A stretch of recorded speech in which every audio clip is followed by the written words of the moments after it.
할렐루야. 네, 오늘은 여호수아 2장 말씀을 가지고 여호수아의 입장보다는 구원받은 여리고성의 라합의 입장을 많이 좀 말씀을 드리려고 합니다. 자, 지금 오늘 본문 말씀은 여리고성에서 일어났던 그런 말씀입니다. 여호수아가 여리고성을 정복하기 전에 정탐꾼 2명을 먼저 보내게 되지요. 근데 이 여리고성은 정탐꾼을 보내나 안 보내나 다 어떻게 된 그런 성입니까? 이 여리고성은 다 멸망받을 성이에요. 가나안 땅에 있는 모든 족속과 함께 이 여리고성은 하나님의 심판을 받아서 다 죽을 그런 대상들입니다. 왜 그렇습니까? 이 가나안 땅에 있는 족속들은 하나님 보실 때 죄와 악을 계속 쌓아온 그런 족속들입니다. 그래서 하나님이 심판을 하시는데 이스라엘 백성들을 도구로 해서 가나안 족속들을 심판하시게 된 거예요. 그리고 그 땅을 이스라엘 백성들에게 주시려고 하시는 거예요. 자, 이것은 오늘 죄를 짓고 사는 모든 인간들을 가리키는 것이다, 이렇게 봐야 됩니다. 성경은 말하기를 모든 사람은 다 죄를 범했다, 이렇게 말씀을 하고 있습니다. 로마서 3장에 보게 되면 의인은 없나니 하나도 없다 그랬어요. 모든 사람들은 다 죄를 범했기 때문에 그 죄의 값으로 어떻게 되게 됐습니까? 다 사망을 갖고 오게 됐습니다. 모든 인간들은 다 죽게 되어 있습니다. 여기에 계신 분들도 100년 안에 다 죽으실 분들이네 보니까요. 모든 인간들은 다 죽게 되어 있습니다. 그런데 이렇게 멸망받을 수밖에 없는 여리고성에 구원이 이루어지게 됐다는 거예요. 다른 사람들은 다 죽어가는데 생명줄을 잡은 사람이 있다는 거예요. 구원의 반열에 들은 사람이 있다는 거예요.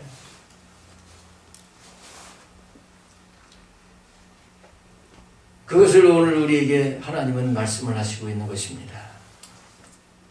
여러분, 모든 인간이 다 죽는다고 할지라도 그 죽음을 피하고 생명을 얻을 수가 있는 것입니다. 구원의 반열에 들어갈 수가 있게 되는 것입니다.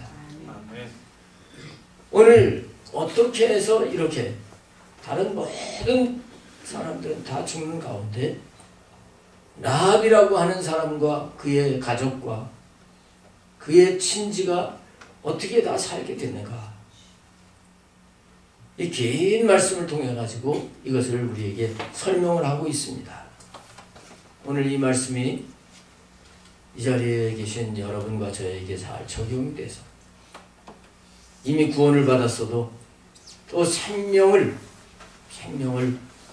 취하는 은혜가 있기를 축복합니다. 아멘. 하나님의 구원을 경험하는 은혜가 있기를 축복합니다. 아멘.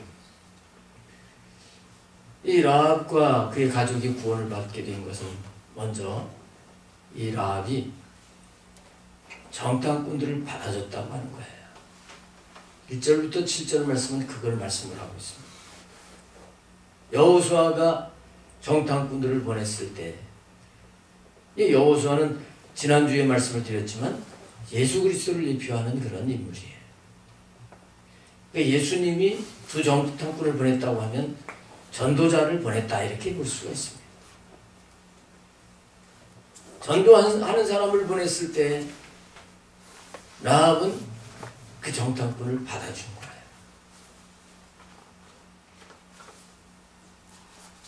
라합의 집에 그 정탐꾼들이 들어가는 것을 누가 본 사람이 있습니다. 목격자가 있습니다. 그래서 왕에게 가가지고 여리고성 왕에게 고발을 했습니다. 저 기생 라합의 집에 이스라엘 사람들이 들어가는 걸 봤습니다. 그러니까 여리고 왕이 체포조를 당장 보냅니다. 그때 이 라합은 이 정탐꾼들을 숨겨줍니다. 그러면서 우리 집에 들어온 건 맞다. 맞는데 이 사람들이 나갔다. 아마 지금쯤 저쪽 성 밖으로 해서 나갔을 거다. 한번 빨리 쫓아가 봐라. 그리고 이제 그들을 숨겨줬어요. 자, 이거 쉽게 할 게 아니잖아요. 우리 성을, 우리나라를 삼키려고 온 이 나쁜 놈들 하면서 그들을 받아주지 않을 수가 있고, 그들을 숨겨놨다가 여기 있다고 하고서 그들을 내줄 수도 있어요. 근데 라합은 그렇지 않았어. 그들을 받아준 거예요. 여러분, 좋은 부분, 생명의 부분은 내가 마음의 문을 열고 받아들여야 됩니다. 여러분, 오늘 이 시간에 이 말씀, 하나님의 말씀은 생명의 말씀이에요. 마음의 문을 열고 받을 수 있기를 바랍니다. 마음의 문을 닫아버리면, 지금 여호수아가 보낸 정탐꾼들이 여리고성에 들어왔지만 다른 사람들은 결국 마음의 문을 닫고 그들을 받아주질 않습니다. 잡아다가 죽이려고 합니다. 근데 이 라합은 그들을 받아주는 거예요. 여러분들이 마음의 문을 여시길 바랍니다. 하나님의 생명은 마음의 문을 열 때 생명이 역사하는 거예요. 여러분, 아무리 억수같이 비가 쏟아져도요, 그릇의 뚜껑을 열어놓지 않으면 물 한 방울도 안 들어갑니다. 요한계시록 3장 20절에 말씀하십니다. 내가 문 밖에 서서 두드리노니 누구든지 내 음성을 듣고 문을 열면 내가 그에게로 들어가 그로 더불어 먹고 그는 나로 더불어 먹으리라. 주님은 오늘도 마음의 문을 열라고 문 밖에서 문을 두드리고 계십니다. 생명의 주님을 여러분들이 마음의 문을 열고 모실 수 있는 은혜가 있기를 축복합니다. 자, 그 다음에 이제 8절 말씀부터 보게 되면 그들이 눕기 전에 라합이 지붕에 올라가서 그들에게 말을 합니다. 그들이 눕기 전에 두 정탐꾼들이 지금 지붕에 이렇게 숨겨놨어요. 근데 눕기 전에 라합이 올라가가지고 그들에게 말을 하는 거예요. 무슨 말을 하냐면 살려달라고 말을 하는 거예요. 왜 눕기 전에 그랬을까요? 이들은 정탐을 하러 온 사람들이에요. 근데 정탐을 벌써 했어요. 이제 이들이 잠을 자고 새벽같이 다시 나가버리면 이 사람들을 만날 기회가 없어요. 그래서 라합은 이들이 잠들기 전에, 눕기 전에 그들에게 찾아가서 말을 하는 거예요. 여러분, 항상 기회라고 하는 게 있습니다. 하나님의 때가 있습니다.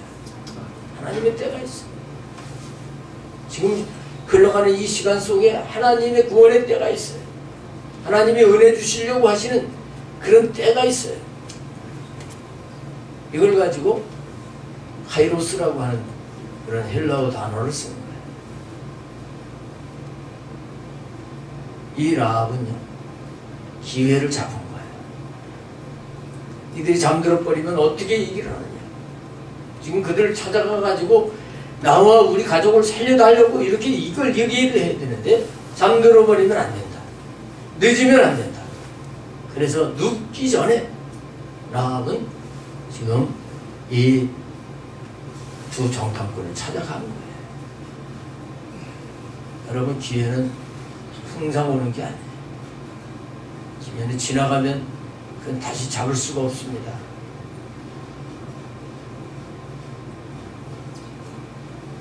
눕기 전에, 다른 말로 하기는 늦기 전에 우리는 생명을 취하는 자가 되어야 돼요. 여러분들에게 다 때가 있습니다.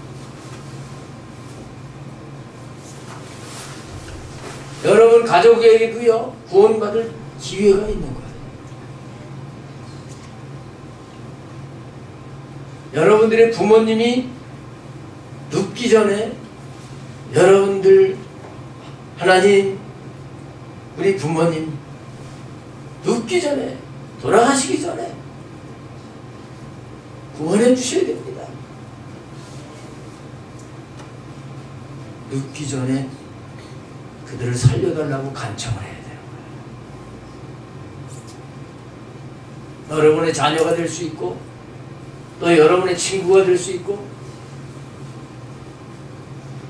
기회가 항상 있는 게 아닙니다. 저희 어머님도 갑자기 지난해 말에 이제 쓰러지시게 됐잖아요. 그 전까지만 해도 아주 건강하셨어요. 말씀도 잘하시고, 딱 쓰러지고선 말을 못합니다.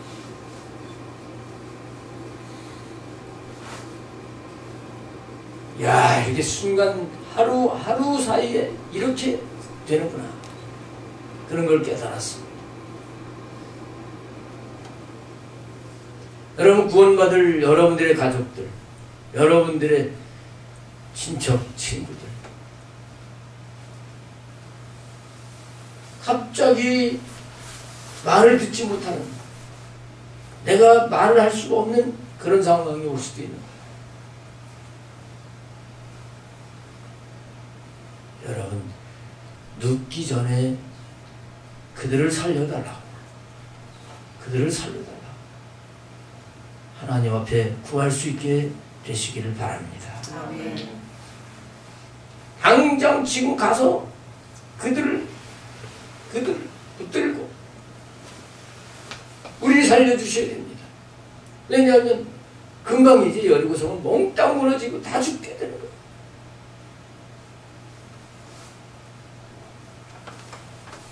여러분, 오늘 이 시간 예배를 드리면서 여러분들이 오늘이 마지막 기회일지도 모른다. 오늘 하나님 말씀을 듣는 나에게 있어서 마지막 기회일지도 모른다. 이런 마음을 갖게 되기를 바랍니다. 아멘. 내가 오늘 은혜를 받아야 되겠다. 성경이 말씀하고 있습니다. 오라 지금은 은혜만을 받을 만한 때요, 오라 지금은 구원의 날이로다. 지금이 은혜 받을 시간이고 지금이 구원의 날이라고 하는 이런 절박한 마음을 가지면 하나님은 그에게 은혜를 주시고 그를 만나주시고 구원을 경험하게 하시는 하나님이신 것을 믿으시기 바랍니다. 그러나 마음의 문을 닫고 오늘만이 날이냐, 다음에 열심히 하지, 사탄이 속이는 것을 알아야 돼요. 다음이라고 하는 것은 보장이 되어 있지가 않습니다. 늦기 전에 지금이 기회다. 라합과 같은 마음을 가지고 나아가는 자가 생명을 얻는 것입니다. 할렐루야. 네. 자, 그 다음에 라합이 뭐합니까? 그들에게 하는 말을 보겠습니다. 9절에 보면 말하되 여호와께서 이 땅을 너희에게 주신 줄을 내가 아노라. 정탐꾼들에게 하는 말이에요. 여호와께서 자기가 살고 있는 이 여리고성을 비롯해서 가나안 땅을 주신 줄 안대요. 내가 아노라. 우리가 너희를 심히 두려워하고 이 땅 주민들이 다 너희 앞에서 간담이 농나니 이는 너희가 애굽에서 나올 때 여호와께서 너희 앞에서 홍해의 물을 마르게 하신 일과 너희가 요단 저쪽에 있는 아모리 두 왕을 전멸시킨 것을 우리가 들었기 때문이다. 그리고 우리가 듣자 곧 마음이 녹았고 너희로 말미암아 사람이 정신을 잃었나니 너희 하나님 여호와는 위로는 하늘에서도 아래로는 땅에서도 하나님이시니라.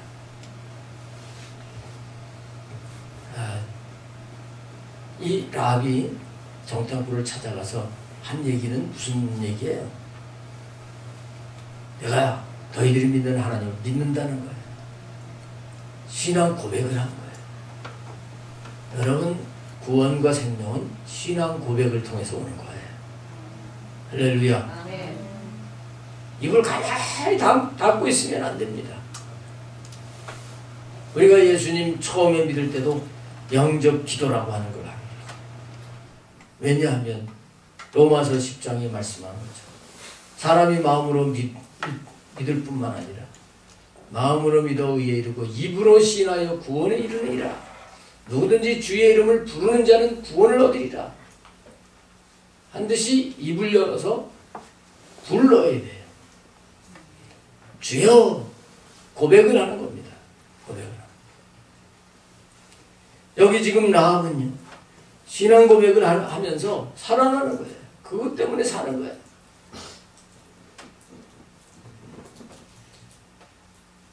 라합은 하나님을 직접 만난 일이 없어요. 그러나 여기 오늘 14절 말씀해 보게 되면 10절 말씀해 보게 되면 라합은 소리를 들었어요. 하나님에 대한 얘기를 들은 거예요. 아, 저희 이스라엘의 하나님은 애굽에서 기적을 행하시고 홍해를 가르시고 그리고 가나안 땅으로 오는 가운데 광야에서 저 두 왕을 죽이시고 이스라엘이 이기게 하신 하나님이시다. 이 소식을 들었을 때 그 소리에다가 믿음을 합한 거예요. 야, 맞다. 저들이 믿는 하나님은 상천하지 하나님이다. 개역개정판 속에는 하늘에서도 하나님, 위로는 하늘의 하나님이고 아래는 땅에서 하나님이다. 하늘에서도 하나님이고 땅에서도 하나님이시다. 들은 소리를 자기 것으로 확 받아들인 거예요. 이렇게 해서 말씀에다가 믿음을 넣은 사람은 이미 말이 달라지게 돼 있어요.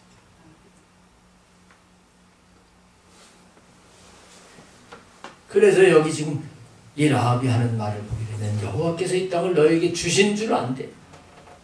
세상에 이렇게 말을 하는 사람 바보 아니에요? 자기가 살던 성을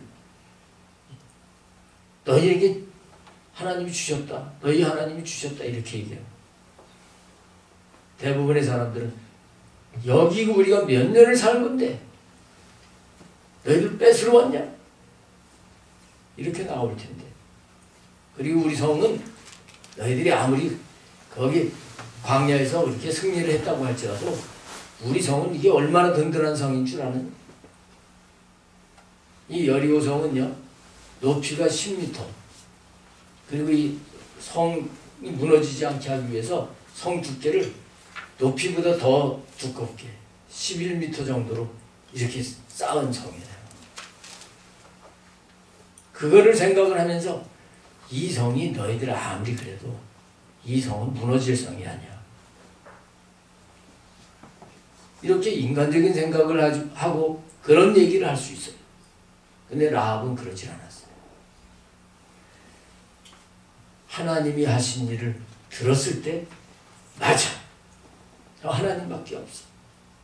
저 하나님이 나를 살리신다.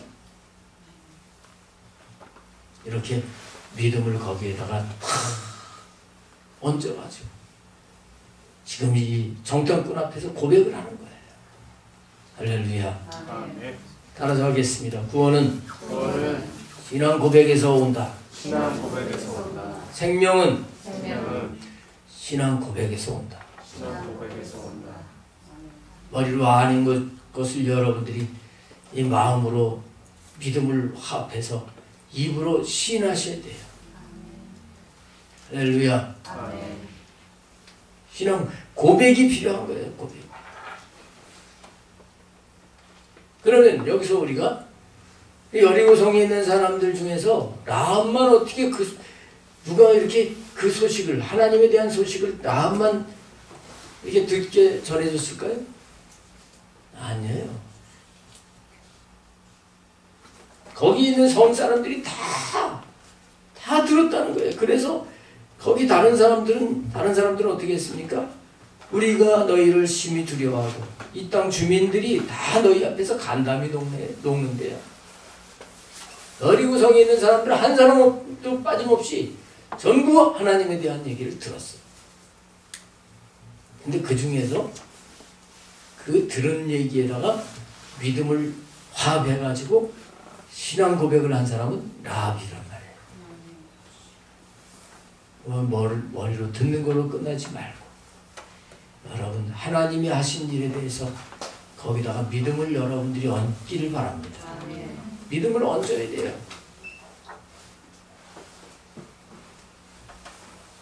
자, 우리가 이제 목장 모임을 하면서 서로 하나님이 하신 것들을 나누는 거예요. 이 목장 모임은 성경 공부 모임이 아닙니다. 삶에서 하나님이 은혜를 베풀어 주신 것들을 나누는 거예요. 그럴 때 어떻게 해야 돼요?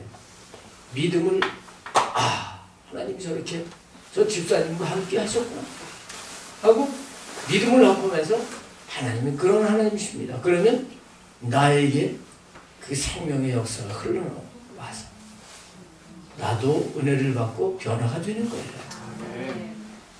그러는 머리로만 들었어. 성경을 아무리 백독 천독을 해도 머리로만 넣으면요 변화되지 않습니다. 생명의 역사가 일어나지 않아요. 그래서 목장 모임 하면서 이거 나누는 걸 하는 거예요. 왜냐하면 머리에 지식만 하면 교만하게 돼요, 사람이. 그리고 차갑게 돼요.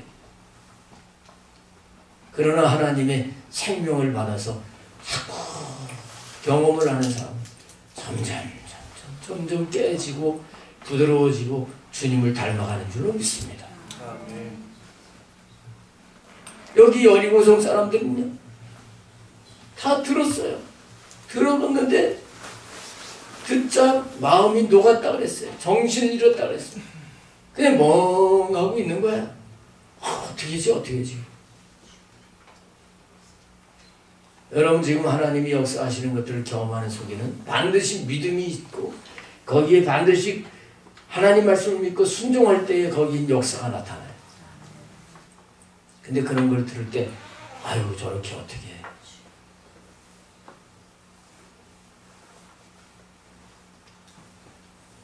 어려운 이웃을 도왔을 때 하나님이 그것에 대해서 역사하시는 것들을 들으면 아유 난 못해. 아유 그럼 큰일 나지.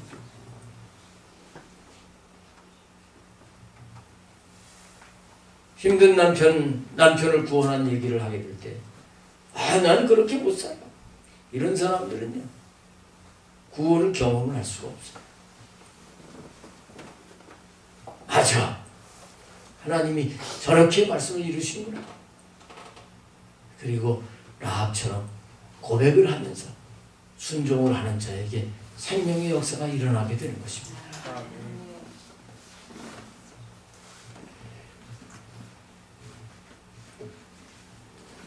우리는 우리 삶 속에서 어떤 사건이 왔을 때 라합처럼 하나님을 인정하고 그리고 고백을 해야 돼요. 하나님 살아계신 것을 나타내 보여주실 줄로 믿습니다. 자, 그 다음에 이제 12절 말씀해 보면 신앙 고백을 한 다음에 뭐라고 말을 하냐면 그러므로 이제 청하노니 내가 너희를 선대하였은즉 너희도 내 아버지 집을 선대하도록 여호와로 내게 맹세하고 내게 증표를 내라. 내가 너희들을 이렇게 숨겨주었으니까 내 아버지 집도 살려줘라. 그 살려주는 표를, 증표를 달라. 그러면서 13절에 그리고 나의 부모와 나의 남녀 형제와 그들에게 속한 모든 사람을 살려주어 우리 목숨을 죽음에서 건져내라. 자, 라합은 자기 혼자만 살려고 그러진 않았어요. 자기 혼자만 살려고 그러지 않았어요. 아, 내가 너희들 하나님 그 얘기 들어보니까 하나님이 정말 살아계시네. 나 좀 살려줘. 그렇지. 그걸로 끝나지는 않고요. 신앙 고백을 한 다음에 우리 아버지 집 전체를, 우리 친척들, 그 가족들까지 전부 다 살려내라. 징표를 내라. 이렇게 하고 있는 것을 볼 수가 있습니다. 여러분, 우리는 나만 구원을 받고 끝나면 안 된다는 거예요. 우리의 믿음은 가족 구원으로 이루어져야 됩니다. 우리의 구원, 우리의 생명은 계속 퍼져나가야 됩니다. 할렐루야. 그게 하나님의 뜻입니다. 그게 하나님의 뜻이. 이 라합은 마음의 문을 열고 이 정탐꾼으로 온 사람들을 받아주며 그러면서 가족들을 살리게 되는 겁니다. 이 라합이요, 가족들을 살리고 라합은 복받은 사람 된 걸 여러분도 아실 거예요. 예수님 족보에 들어간 여자가 됐어요. 살몬이라고 하는 사람하고 결혼했는데 믿음의 사람이었던 걸 알 수 있습니다. 원래는 이 라합이 직업이 뭐예요? 기생이에요. 기생. 사람들에게 천대받고 죄짓고 살던 사람. 그러나 생명을 얻고 그의 가족을 구원하고 믿음의 가족이 돼서 믿는 남편을 만나가지고 결혼을 하게 된 거예요. 할렐루야. 이 믿음이 얼마나 귀한 것인지 히브리서 11장에 믿음의 선진들을 쭉 말씀을 하는데 거기 라합이 나와요. 거기 여호수아도 못 들어갔어요. 여호수아도 못 들어갔는데 라합이 그 믿음의 사람들의 계보에 들어가는 거예요. 오늘 이 라합의 믿음을 여러분, 우리 저와 여러분이 받아야 될 줄로 믿습니다.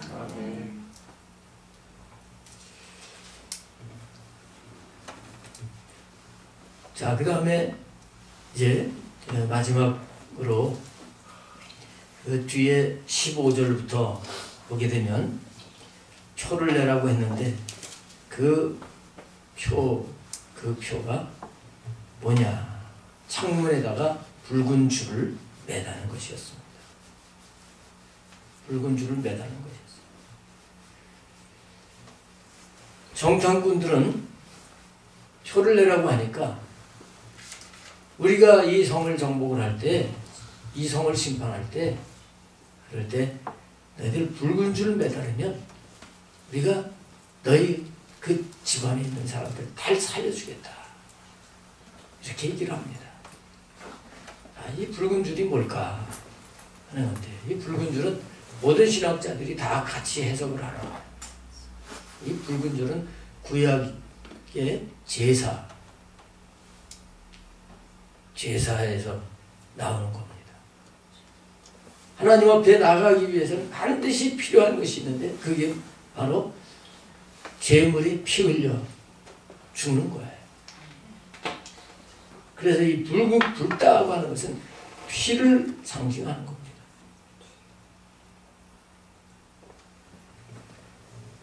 붉은 줄을 매달라고 그랬습니다.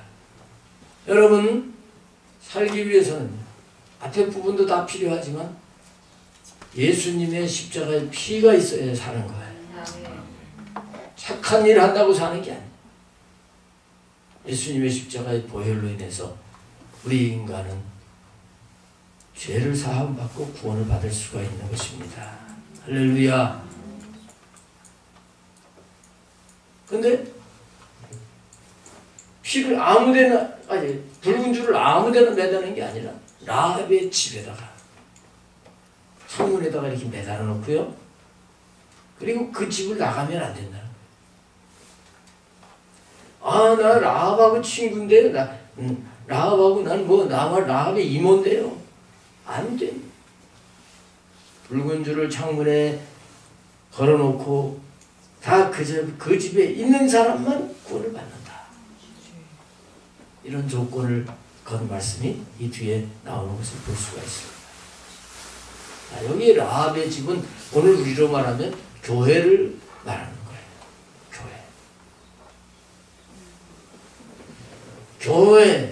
교회에다가 붉은 줄을 이렇게 내어 걸고 거기에 있었다. 여러분, 신앙생활은 교회를 중심으로 해야 됩니다. 신앙생활은 교회를 중심으로 해야 됩니다.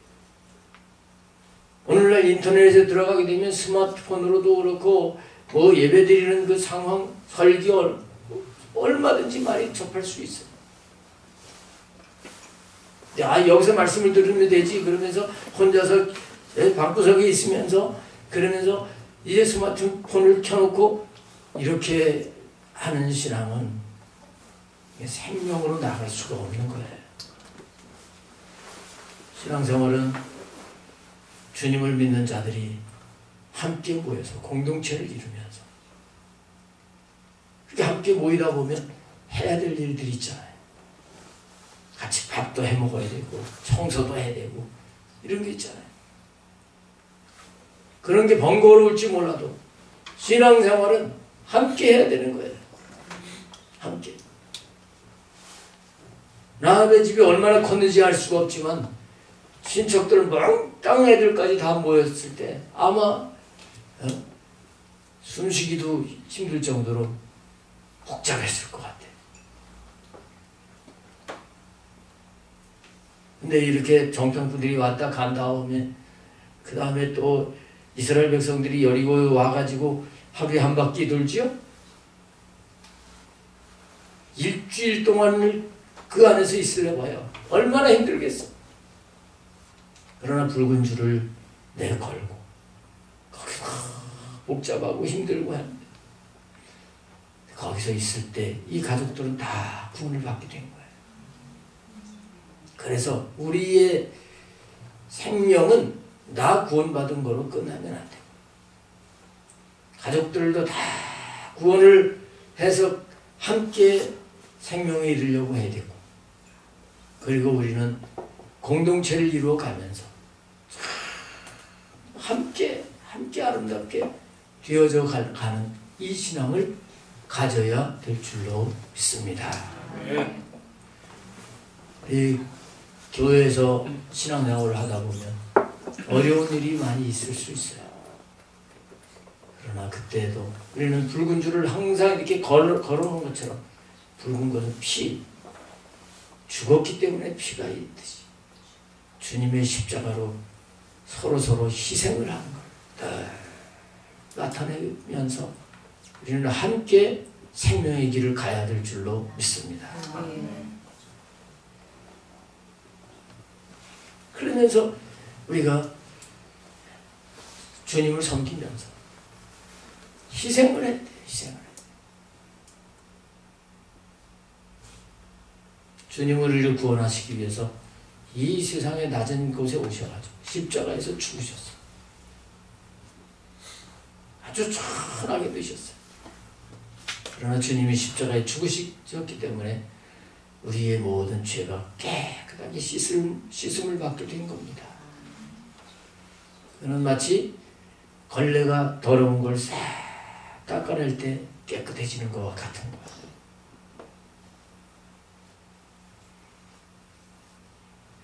우리는 이 땅에 사는 동안 우리는 나 자신을 죽이고 희생을 하면서 걸레와 같이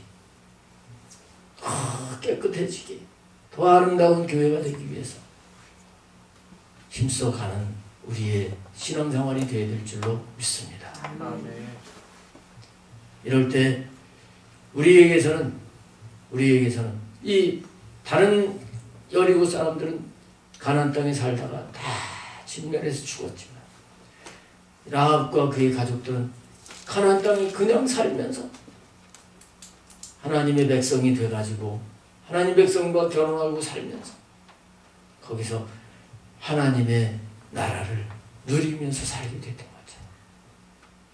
우리가 오늘 이 진리를 잘 깨닫고 이 비밀을 깨닫고 신앙생활을 아름답게 해 나가게 될 때 우리가 천국의 삶을 누리고 다른 영혼들을 구원하고 주님의 몸된 교회를 더 아름답고 풍성하게 이루는 삶을 살게 될 줄로 믿습니다. 기도하겠습니다.